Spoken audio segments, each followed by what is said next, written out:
In this video tutorial, I'm going to share to you on how you can fix the error code 1310 error writing to file on Windows system. So let's get started.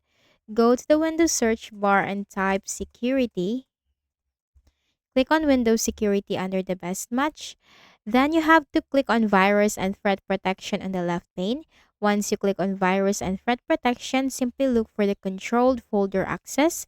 Now, if the Controlled Folder Access is turned on, simply switch the button off. Again, switch the button off for Controlled Folder Access. Turn off Controlled Folder Access in the Windows Security.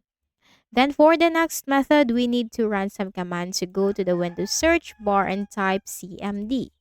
Click on Run as Administrator on the right pane. Now the commands will be posted in the description box. So copy the first command, Control C to copy and then Control V to paste. Hit enter.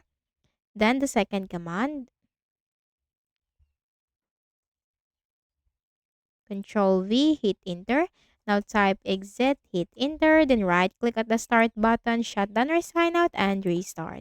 So I hope this video helped you. Kindly please do not forget to hit the like button and subscribe to this YouTube channel. Thank you for watching the video.